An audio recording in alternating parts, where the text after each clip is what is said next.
A personas que nos siguen a través de la red, damos la bienvenida a los estudiantes del Instituto Bíblico y damos la bienvenida a los pastores también que nos ven y a todas las personas que vean esta transmisión a través de redes.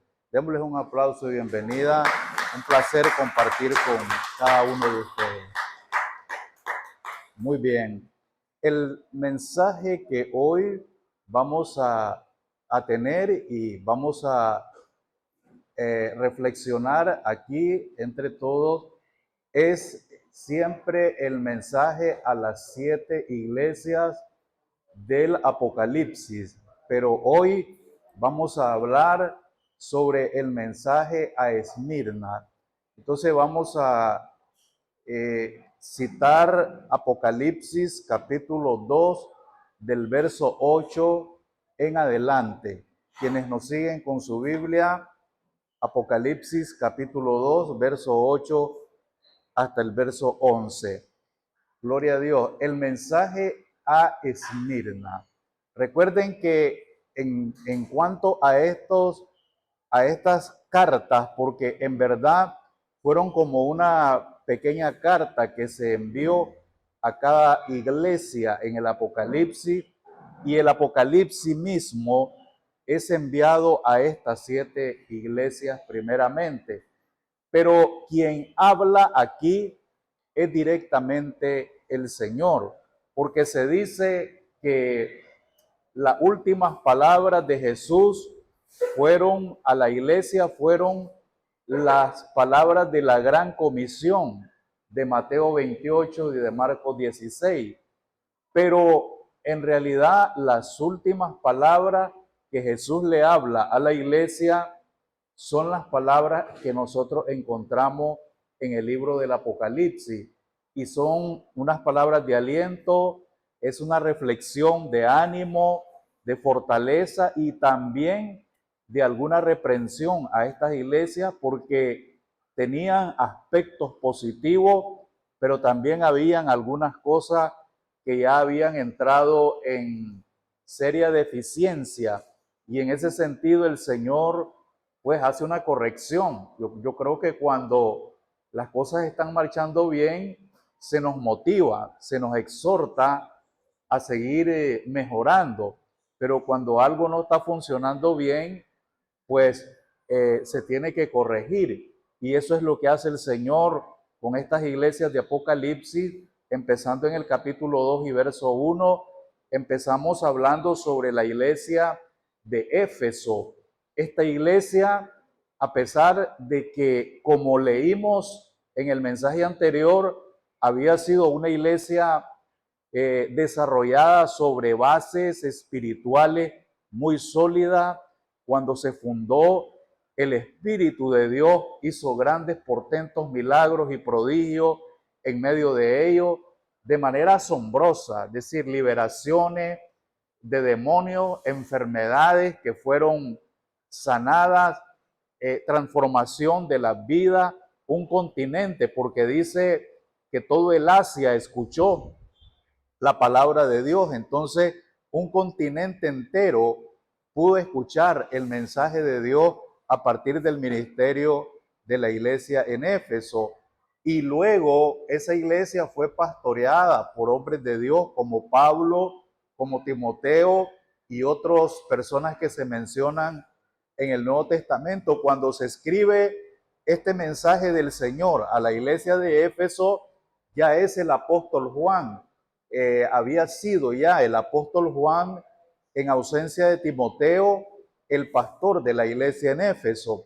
Pero esa iglesia, repasando un poco lo que vimos en la reflexión anterior, esa iglesia de Éfeso cayó en la tendencia que todos caemos. De alguna manera, todos caemos en esa tendencia. Y es que empezamos cualquier área de nuestra vida, secular o espiritual, la empezamos muy motivados. Cuando empezamos algo, iniciamos muy fervoroso, iniciamos con alegría, iniciamos con entusiasmo, pero pareciera ser que el tiempo es el mejor examen que se nos hace en la vida, porque en la forma en que el tiempo pasa, como que nos vamos desinflando y vamos perdiendo la motivación. Pero en el caso de esta iglesia de Éfeso, el problema es que ellos dejaron de amar al Señor como lo amaban al principio. Cuando iniciaron, no los detenía nadie, eran una llama, eran una antorcha encendida.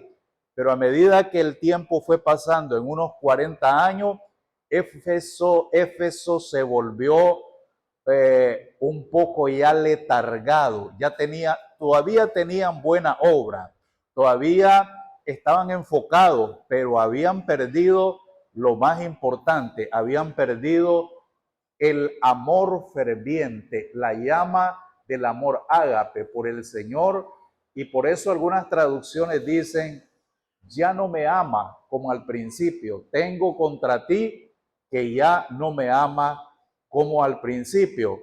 Y en la reflexión anterior mirábamos aquella pregunta que el Señor le hizo al apóstol Pedro, cuando en Juan capítulo 21 le dice, ¿me amas más que todo esto? Refiriéndose a sus otros discípulos.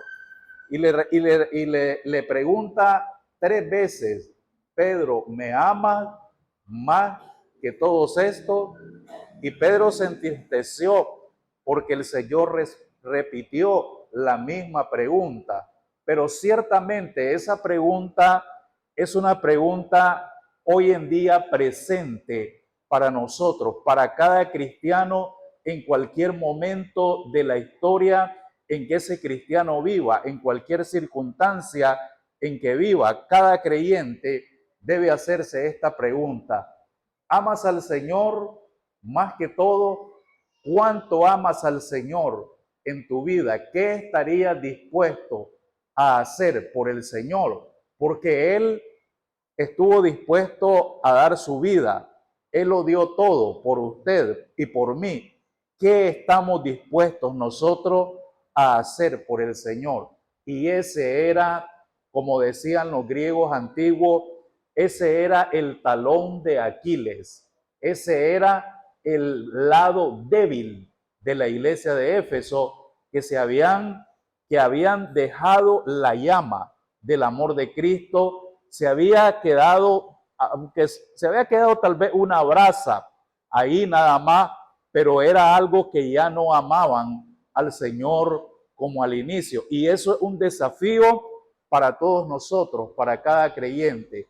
¿Cuánto amamos al Señor en este momento? ¿Qué estamos dispuestos a hacer por el Señor? Yo creo con firmeza que uno de los problemas más grandes que hay en la iglesia cristiana en el día de hoy es una falta de amor por el Señor, porque no hemos crecido lo suficientemente, no hemos madurado lo suficientemente. Tenemos internet, tenemos tecnología, vivimos en un mundo tecnológicamente avanzado, pero pareciera ser que el fervor por el Señor, pareciera ser que la pasión espiritual se ha muerto, ha quedado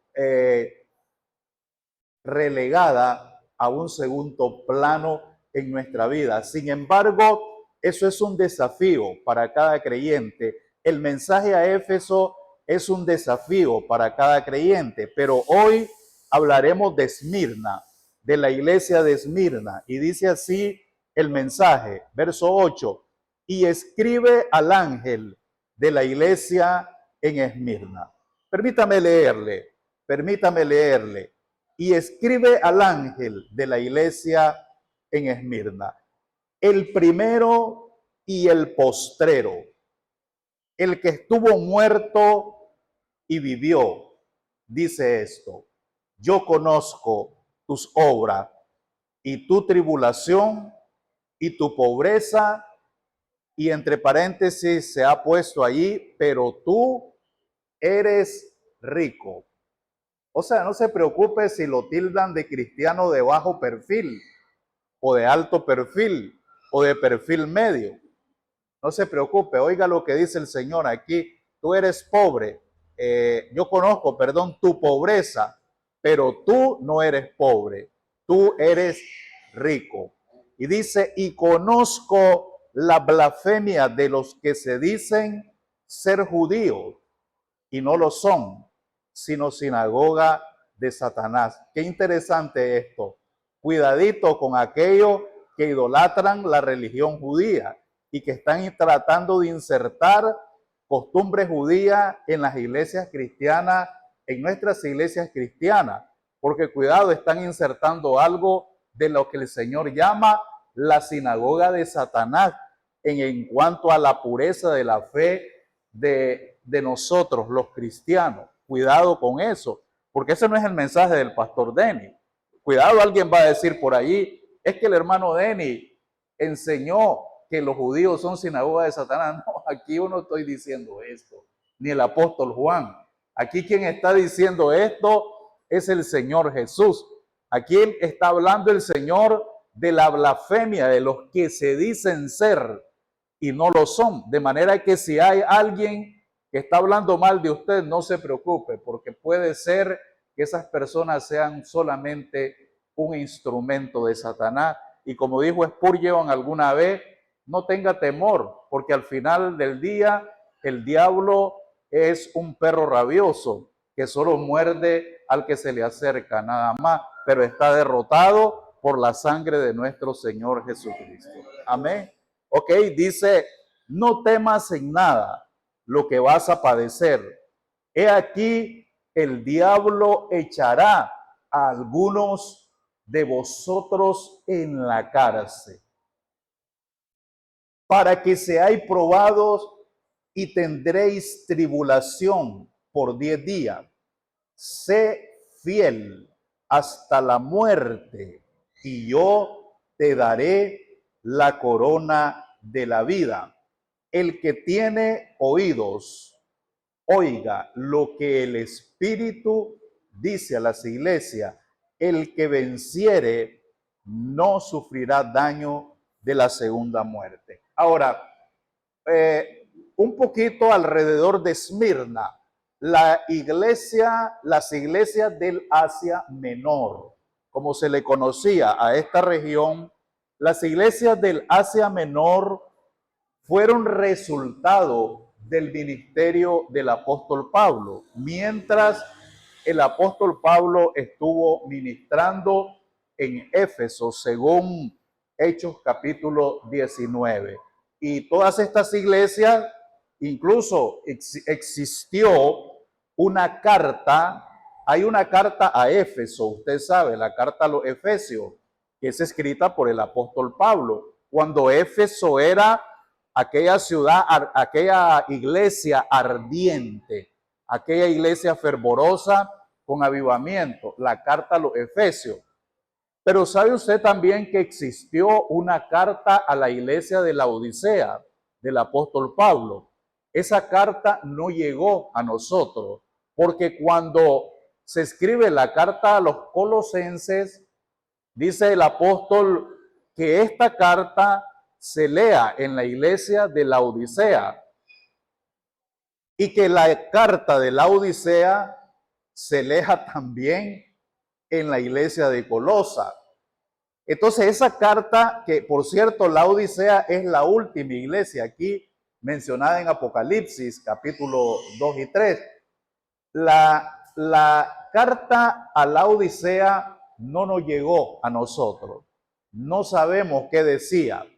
Ha habido, en los últimos tiempos se dice que hay una carta que circula por allí de los laodicenses, pero en realidad esa carta se perdió. Esa carta es falsificada, la que existe actualmente. La que Pablo escribió a la iglesia de la Odisea se perdió a lo largo de la historia. Entonces, pero todas estas iglesias, estas 7 iglesias y otras iglesias fueron el resultado del ministerio del apóstol Pablo cuando él predica en la ciudad de Éfeso. Aquí inicia este mensaje, aparte del mensaje al ángel. Como compartimos, hemos dicho esto, que el ángel no necesariamente es el líder, es el líder de la iglesia local. El ángel aquí se refiere a un espíritu, a un ser espiritual de Dios, que son ángeles asignados a las iglesias locales. Por eso hay que andarse con mucho cuidadito. Y como decimos acá, en nuestro contexto, con respecto a la iglesia, a una iglesia local, hay que andarse de puntitas. Porque a veces hay personas, me refiero a lo interno, hay personas que dividen las iglesias a lo interno. Hay personas que hacen la guerra a lo interno, a otros hermanos. Hay personas que hacen la guerra a los líderes de la iglesia. Y hay que andarse de puntitas, como dice aquella película bien divertida, La Era de Hielo, ¿verdad? De puntitas, dice ¿cómo se llama? El antílope. Le dice al león, de puntillas, de puntillas. Si la han visto, ¿verdad? Yo sí la he visto y me suena divertida. De puntilla, de puntilla. Entonces hay que andarse de puntitas y de puntitas con respecto a la iglesia, porque debe tomar en cuenta una cosa. La iglesia, donde quiera que esté asentada, no es la iglesia del líder tal, no es la iglesia de la familia tal. La iglesia es la iglesia del Señor que Él compró con su propia sangre. Cuando Pablo persiguió, no era Pablo, era Saulo.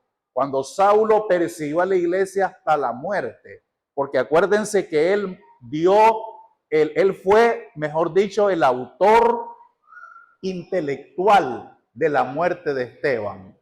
Y también él estuvo en el Sanedrín cuando Cristo fue sentenciado a muerte. Pero en el caso de Esteban, dice que él guardó las ropas de los que apedrearon al mártir Esteban, al hermano Esteban. Y dice que mató y encarceló a hombres y mujeres en toda la región. Y usted sabe bien que iba hacia Damasco, hacia la ciudad de Damasco en Siria, para apresar, encarcelar y si fuese posible matar a los que fuesen del camino de la fe de Jesús. Y en el camino cerca de Damasco se lo encuentra el Señor. Ustedes han leído ese testimonio que está relatado varias veces en el Nuevo Testamento por el evangelista Lucas y también por el mismo Pablo, cuando Pablo habla de su experiencia con Jesús. Y llegando cerca de Damasco, una luz del cielo lo rodeó. Y vino una voz que dijo, ¿qué fue lo que dijo la voz? Saulo, Saulo, ¿por qué me persigues? Tome en cuenta que no dice, ¿por qué persigues a los hermanos? ¿Por qué persigue a la iglesia? Sino la voz le dice, Saulo, Saulo, ¿por qué me persigue? En otra cosa, tocar a los creyentes es tocar a Jesús. Porque a Saulo le dice, ¿por qué me estás persiguiendo? Dice la traducción, Reina Valera del 60, dice, dura cosa te es dar coces contra el aguijón. Si usted lo lee en otra traducción dice, dura cosa te es dar patada contra el chuzo, porque eso es sacado del aguijón que aguijoneaba a los bueyes.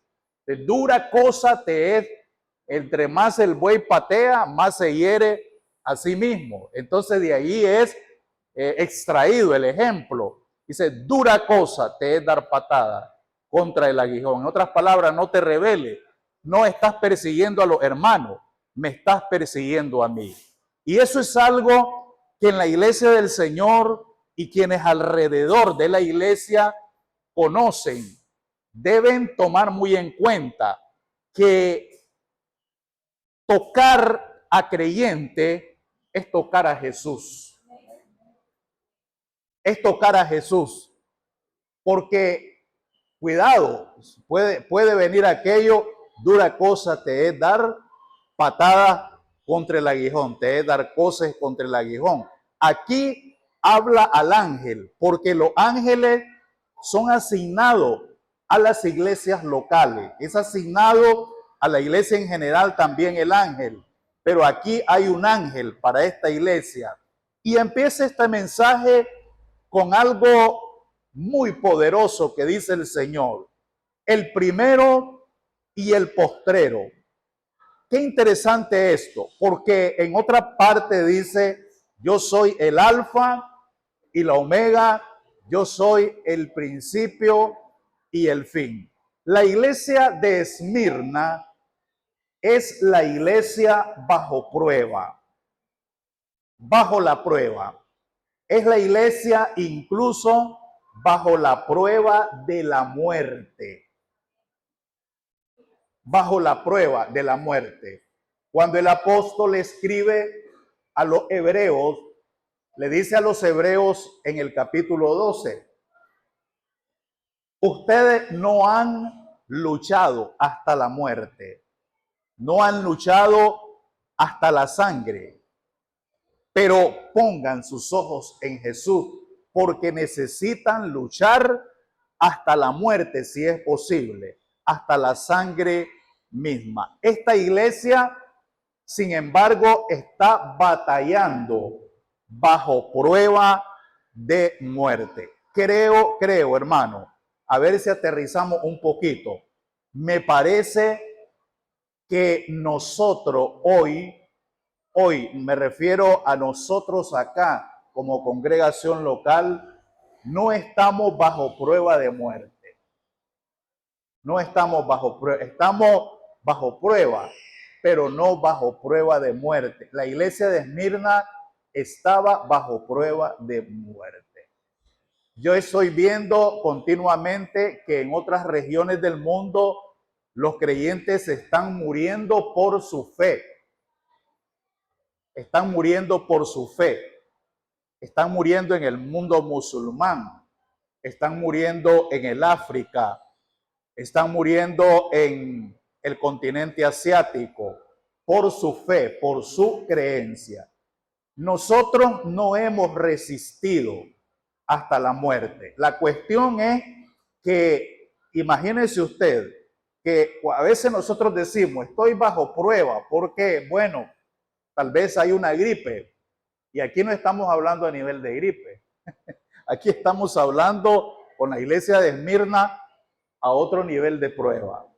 Estamos hablando al extremo, una prueba de vida al extremo. Nosotros a veces decimos, estoy bajo prueba, pero son problemas de la vida. Son problemas de la vida que pasan, circunstancias que enfrentamos, que pueden ser enfrentadas. Creo yo que con un espíritu determinante de fe, con un espíritu de valor, porque por eso dice, aquello está escrito no por gusto, esfuérzate y sé muy, como dice la Biblia, muy valiente. ¿Por qué nos vamos a correr con el zapateo nada más? Claro, el diablo sabe que si algunos cristianos le zapatean, se corre. Entonces lo que el diablo hace es zapatear, talonear, sonar los caites, y con el ruido de los caites algunos se corren. No estamos nosotros en esa dirección. Estamos bajo prueba, pero quizá en otras circunstancias. Esta iglesia es diferente. Hay algo aquí de lo cual aparte del mensaje al ángel, dice, yo soy el primero y el postrero. Ahora, pregunto, ¿Quiénes se enfrentan una dificultad? Todos. La verdad es que todos nosotros somos, cada uno tiene una historia que contar, un testimonio que contar. Si cada uno de nosotros nos ponemos a hablar de lo negativo que pasa en nuestra vida, hablaríamos, escribiríamos, pasaríamos mucho tiempo hablando de lo negativo. Por eso no hay que enfocarse en lo negativo. Hay que enfocarse en las cosas buenas que nos están pasando del Señor. Hay que enfocarse en la misericordia de Dios. Hay que enfocarse en la fidelidad de Dios. Cada mañana que se levante usted, no empiece orando, ay Señor, qué día es el que voy a tener, qué lucha. No, cada mañana que usted se levante, empiece agradeciendo por la misericordia, la bondad y la fidelidad de Dios, porque aunque seamos infieles, Él permanece fiel con nosotros. Él sigue permaneciendo fiel. Aquí hay algo muy importante. Toda persona enfrenta desafíos. Toda persona enfrenta retos, dificultades. Pero debe saber algo. El Señor es el primero. O sea, antes que usted enfrentara eso, el Señor ya estaba allí para darle la respuesta. Y debe saber que Él será el último en irse de su vida. En otras palabras, aun cuando usted se haya ido y los problemas hayan terminado, Él estará allí. Porque Él es el primero y Él es el último. Cuando nada existía, Él ya existía. Cuando nada de esto que usted ve aquí, nada de esto existía, Él ya estaba allí, porque Él es el primero. Y cuando todo haya pasado, Él estará allí. Todavía Él estará allí, porque dice que Él es desde la eternidad y hasta la eternidad. Bueno, cuando hablamos del sufrimiento del creyente, bueno, alguien puede decir, pero, ay Dios mío, hablar de sufrimiento. Pero la pregunta pertinente es, si el sufrimiento, si la prueba tiene lugar en la fe cristiana, tiene lugar en la vida de los cristianos, la prueba o el sufrimiento. ¿Tiene lugar o no tiene lugar? La Biblia dice que es necesario que la fe sea probada. ¿Cómo se sabría o cómo se puede saber si el oro es oro? Porque dice el refrán, no todo lo que brilla es oro. Hoy usted confunde el oro con un metal reluciente, con cualquier otro metal reluciente. ¿Cómo se prueba que el oro es oro? Se prueba sometiéndolo a fuego. Eso pasa con nosotros. ¿Cómo se prueba la fe en nosotros? Si no hay pruebas, entonces no se sabe qué es lo que hay en nuestro corazón. Acuérdese que a veces podemos edificar, dice la Biblia, con hojarasca. Y si estamos edificando, hay una casa de hojas, dice que el fuego la quemará. Si estamos edificando con madera, qué fácil es que la madera se queme. Pero si estamos edificando sobre fundamento firme, con materiales que no se funden, entonces nuestra construcción, nuestra casa en nuestra vida permanece. Pero el punto es este: ¿cómo es que se prueba la fe? ¿Cómo se sabe que la fe es verdaderamente fe en nosotros? Solamente el fuego de la prueba la puede demostrar.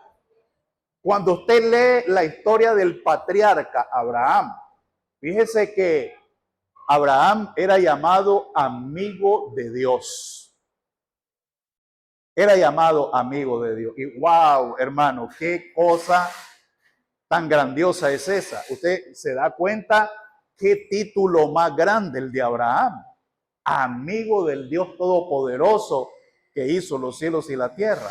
Mire, hoy las personas se glorían de ser amigo de alguien humano aquí en este mundo. Abraham era amigo de Dios y Dios lo llama Abraham mi amigo. Pero llegó un momento en que se necesitaba probar la fe de Abraham. Y Dios le dijo a Abraham, te voy a dar un hijo. Y Abraham no tenía hijo. Pero cuando Dios dice algo, Dios cumple lo que habla. Dios cumple su palabra. Y en la vejez, Dios le dio un hijo con su esposa Sara. Y cuando era un muchacho, ya, y Abraham era muy anciano, Dios le dice esto: vas a sacrificar a tu hijo, al que tú amas, a tu único hijo. Y pregunto, ¿cuál es la reacción de Abraham? Abraham dice, Señor, ¿cómo es que me diste un hijo? ¿Cómo es que me prometiste una descendencia a través de mi hijo y me estás pidiendo que sacrifique a mi hijo? ¿Qué es lo que pasa? Lo que pasa aquí es que Abraham está bajo el fuego de la prueba. Si Abraham, el padre de la fe, es llamado, ¿no es llamado el padre de la fe Abraham? Así es, ¿verdad? Si el padre de la fe tuvo que ser probado, también, hermano, nuestra fe tiene que ser probado. No se preocupe si usted enfrenta y ha enfrentado situaciones difíciles. No se preocupe. Su fe necesita brillar como oro puro. Necesita brillar más que un diamante.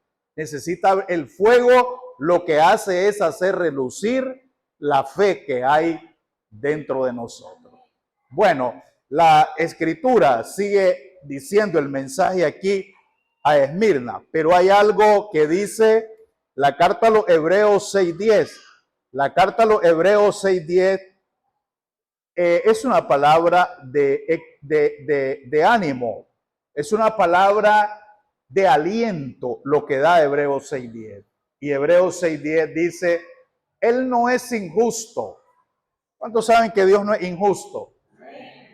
Dice, Él no es injusto para olvidar la obra de amor y el trabajo que usted ha mostrado hacia su nombre. Él no se olvida, por eso dice aquí a esta iglesia, yo conozco tus obras, porque a veces le recordamos al Señor, ay Señor, pero acuérdate Señor, lo que yo he hecho, mire Señor, que yo he limpiado el templo, mire Señor, que yo he ayudado a los necesitados. Dios no se olvida, todo está escrito. Todo está escrito en un libro de memoria en el tiempo en que nosotros seamos presentados delante del Señor. Él no se olvida de su obra de amor. Es por eso que nosotros debemos acumular obras de amor. Esta semana usted hizo una obra de amor. Retroceda un poquito la cinta. Hizo una obra de amor esta semana. Ayudó a alguien usted, porque la fe sin obras es muerta. Así como el cuerpo sin espíritu está muerto, la fe sin la obra está muerto. Si usted se retrocede un poco la cinta, usted tiene que ver cuáles son sus obras de amor, no para gloriarse en la obra, sino porque las obras de amor son una necesidad para nosotros. Cuidado, si no estamos caminando en obras de amor, cuidado, nos estamos encontrando con una vida un poquito egoísta. Hay que desarrollar obras de amor. porque Él no se olvida de qué, de la obra de amor, ni se olvida del trabajo que usted ha mostrado, el amor a su nombre. Él no es injusto para olvidarse de eso. Y a esta iglesia le dice, yo conozco tu obra, sé cuál es la tribulación. A veces pensamos que el Señor no nos ve en la dificultad, pero Él dice, yo sé cuál es la tribulación. Yo sé la pobreza en el caso de los que enfrentamos a veces carencia. Dice, yo sé que tienes pobreza, pero hace un paréntesis, pero tú eres rico. Y dice, y la blasfemia de los que se dicen ser judíos y no lo son, sino sinagoga de Satanás. Ahora, aquí está la promesa, una de las promesas más fortalecedoras y alentadoras para la vida cristiana. Lo que pasa es que esta promesa está después del río. Hay que pasar un río. ¿Cuál es esa promesa? Esa promesa dice, sé fiel hasta la muerte y yo te daré la corona de la vida. Pero aquí hay algo que mientras estaba reflexionando sobre esto, antes de este mensaje, aquí hay algo muy necesario en los creyentes. Primero, nosotros necesitamos una revelación de Jesús en la vida. No se puede amar a algo que uno no conoce. ¿Cómo puede amar? Usted no puede decir, yo amo a esa mujer que ve en la calle. ¿Cómo la va a amar si no la conoce a esa persona? O yo amo a ese varón. ¿Cómo puede amar a ese varón? ¿Cómo puede amar a esa persona si usted no la conoce? Uno llega a amar a una persona por una relación. Me refiero a conocer a esa persona. Una comunicación. Usted conoce cómo piensa esa persona. Usted conoce cómo es esa persona. Y usted llega a amar a las personas por conocer a las personas. ¿Estamos bien o no? Eso pasa con el Señor. ¿Cómo se puede amar al Señor si no se conoce al Señor? Hay que conocer al Señor, pero también se necesita una revelación, un conocimiento de la gloria que vendrá. O sea, a ver, esta promesa, sé fiel hasta la muerte y yo te daré la corona de la vida, está después de una frontera, está después del río. Hay que pasar un río. Pero ¿cómo pasa ese río? ¿Cómo pasa ese río de muerte? ¿Cómo pasa esa prueba de muerte en tu vida? En realidad, hermano, hay algo que los cristianos modernos poco reflexionamos. Pero los primeros cristianos de muchos siglos, mejor dicho, y no solo los primeros cristianos de los primeros 300 años de historia, sino a lo largo de la historia, está lo que se llaman los mártires. ¿Qué son los mártires? ¿Qué es un mártir? Un mártir es alguien que da su vida por Jesús. Los mártires cristianos se cuentan por millones en la historia y siguen habiendo mártires, pero especialmente los primeros 300 años fueron muy característicos, muy marcados por el fenómeno de los mártires. Los mártires dieron su sangre por la fe de Jesús, dieron su vida por causa del Señor. Y aquel imperio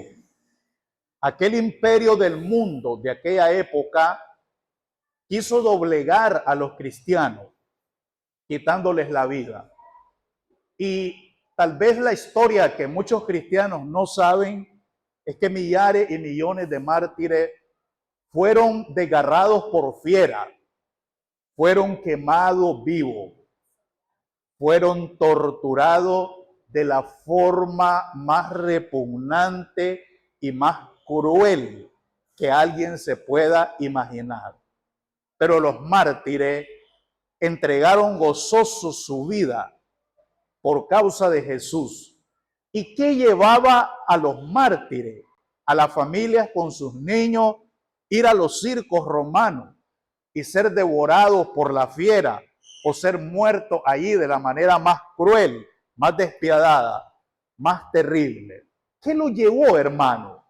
Por ejemplo, uno lee sobre Pedro y hay muchos chistes sobre Pedro, muchos chistes que se hacen. Dicen por ahí que Pedro negó al Señor porque el Señor sanó a la suegra de Pedro. Y cosas como esas se dicen del apóstol, y se dicen muchas cosas que son realmente sátira del apóstol Pedro. Se habla mucho de que Pedro negó al Señor. Se habla de que Pedro caminó, pero que se hundió. Pero es que poco se enfatiza que Pedro caminó en la agua. Una pregunta: ¿quiénes han caminado sobre la agua? Yo no. Yo nunca he caminado. Yo quisiera tener la experiencia, porque en el mar, cuando las olas estaban muy grandes, el Señor le dijo a Pedro: ven. Y Pedro se salió de la barca y empezó a caminar sobre la ola. Yo no he tenido esa experiencia. Pero hay algo, un punto sobre Pedro que muy pocas veces se enfatiza, si no nunca.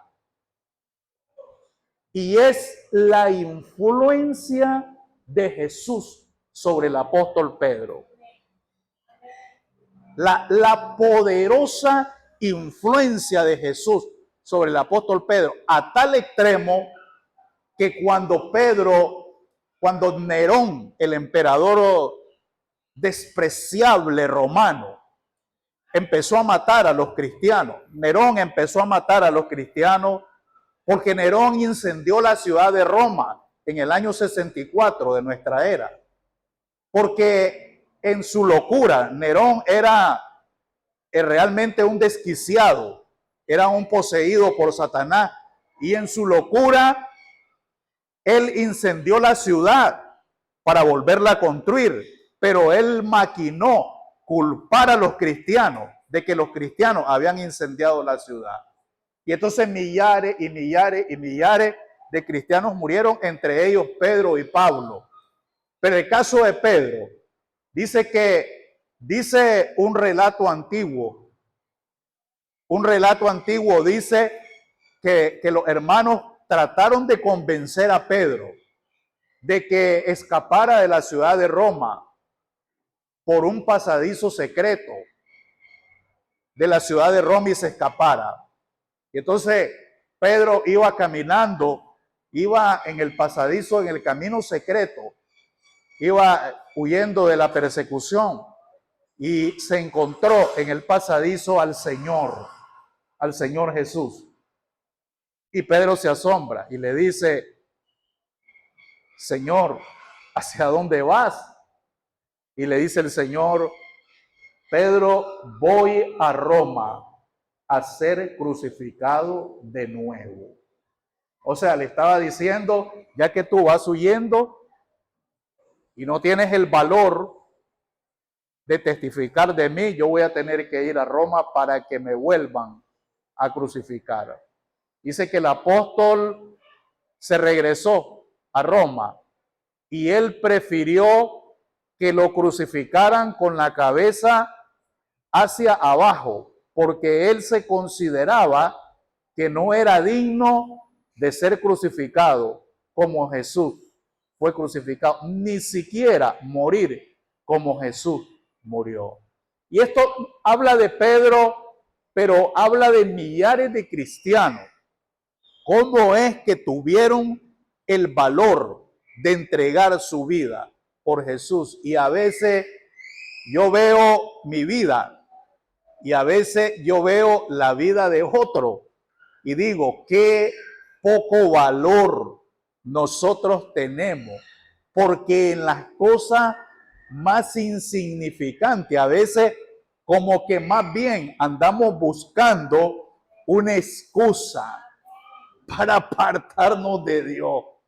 Quisiéramos que haya una excusa para decir, es que no puedo ir a la iglesia porque, o sea, que me salga algo que yo pueda justificar de no involucrarme más. Qué diferente al valor de aquellos mártires. Por eso es que el Señor Jesús, cuando usted lee el libro de Apocalipsis, habla de forma muy elogiosamente grande acerca de los mártires. Habla, pero en la forma más alta, digamos, en el nivel de fe más alta de aquellos que han dado su vida por causa del Señor. Sin embargo, creo, hermano, que necesitamos comprender por revelación cuál es la gloria que vendrá. O sea, a veces cuando uno comprende la grandeza de algo, uno puede estimar ligeramente las dificultades que puedan pasar en la vida de nosotros, cualquiera, incluyendo hasta la muerte. El sufrimiento físico incluso se puede estimar ligeramente, se puede menospreciar cuando nosotros comprendemos qué es lo grandioso de lo que vendrá después. Por eso es que dice la Escritura, dice que en el caso de Jesús, por el gozo puesto delante de él, sufrió la cruz. Oiga bien, ¿está por aquí todavía? Por el gozo puesto delante de él. O sea que él vio la cruz y él miró más allá de la cruz. Él vio después de la cruz. Él lo vio a usted y a mí. Él vio millares de almas. Él vio, hermano, él pudo ver más allá del indescriptible y espantoso sufrimiento de la cruz. Y por causa de lo que él vio después de la cruz, él sufrió. Por el gozo puesto delante de él, él sufrió la cruz. Y dice algo más el escritor, dice que él menospreció el oprobio. Usted sabe, nosotros con la sangre nicaragüense que tenemos, con la sangre latinoamericana, si alguien nos ofende, reaccionamos, nos encendemos rápidamente. Eso es muy común para nosotros los nicaragüenses. Si alguien nos ofende, ¡boom!, nos encendemos como con gasolina. Pero él sufrió, él menospreció el oprobio, él llevó la ofensa. ¿Por qué? Porque él vio más adelante, después del espantoso sufrimiento de la cruz, él vio el gozo delante de él. Esto es igual en la fe cristiana. Cuando usted ve más allá, cuando usted ve la gloria que vendrá, cuando usted ve la corona de vida, entonces, como dice Apocalipsis 12:11, ellos le han vencido por la sangre del Cordero, por el testimonio y porque menospreciaron sus vidas hasta la muerte. Sé fiel hasta la muerte y yo te daré la corona de la vida. Pero el Señor dice aquí, no tengas temor. Estás atravesando una enfermedad, estás atravesando carencia económica, estás atravesando problemas en la familia, estás atravesando deuda, estás atravesando oposición. ¿Qué estás atravesando? No tengas temor, no temas. Él es el primero, él ya estuvo en esa situación, primero que usted. Y él estará después, si todo el mundo se va de usted, él estará allí, aun cuando todo el mundo se haya ido. Y aun cuando parece que estamos solos, él siempre estará allí. Él siempre estará allí a nuestro lado. Amén. Bendito sea el nombre de Jesús. Damos gracias a Dios hay una promesa muy grande. Dice aquí, el que venciere no sufrirá daño de la segunda muerte. Como hemos compartido en otros mensajes, el problema es que nosotros estamos adiestrados, estamos preparados para la vida presente, estamos preparados para esta vida, el hogar, la escuela, el colegio, nos prepara para esta vida, pero no se nos prepara para la vida eterna. Entonces hay un espanto terrible hacia lo que vendrá. Y muchas veces lo tratamos de evadir. Damos como que soy de palo, tengo orejas de pescado. No sé nada de eso, dicen algunos. No sé, no me interesa, no es mi campo. ¿Cuántas frases se dicen? No entiendo nada de eso, dicen muchos. No entiendo nada de eso. No estoy preparado para hablar de eso. Nadie lo está. El problema es que efectivamente solo estamos preparados para la vida presente, pero no estamos preparados para la vida que vendrá. Y es mejor prepararse para lo que vendrá, porque esta escuela presente, esta vida presente, solo es una escuela y la eternidad comienza después que este lapso de vida en este cuerpo de carne ha terminado. La eternidad empieza allí. Allí es donde empezamos a cosechar lo que nosotros decidimos en esta vida presente. Muchas veces es que hay cosas que nosotros las queremos cambiar como si fuera café instantáneo o como si fuese una sopa instantánea, que solo le pone el agua hirviendo y ya tiene instantáneamente la comida o la bebida. Pero son nuestras decisiones los que forjan nuestro futuro. Lo que usted decide hoy es lo que usted experimentará en el futuro. Y el temor al futuro, ¿sabe por qué hay temor al futuro? ¿Sabe por qué nos atrapa el temor del futuro? Porque estamos tomando malas decisiones, porque no estamos preparados para el futuro. Déjeme terminar con las palabras del apóstol Pablo. ¿Quién nos separará del amor de Cristo? ¿Quién nos separará? ¿Tribulación o angustia o espada o persecución? ¿Qué nos separará? Dice esa pregunta, del amor de Cristo. Estamos convencidos de que ni la muerte ni la vida. ¿Qué hay más poderoso que la muerte o la vida? Para nosotros hay algo más poderoso. Se llama Jesús. Por eso a esta iglesia le dice: yo soy el que estuve muerto y vivió. El único hombre que ha tomado la vida de la muerte por sí mismo es Jesús. No es Buda. Buda no resucitó. Ni Mahoma. No, señor, no resucitó. Nunca un líder de una religión fundada resucitó. Nunca. Solo Jesús nada más venció la muerte por sí mismo.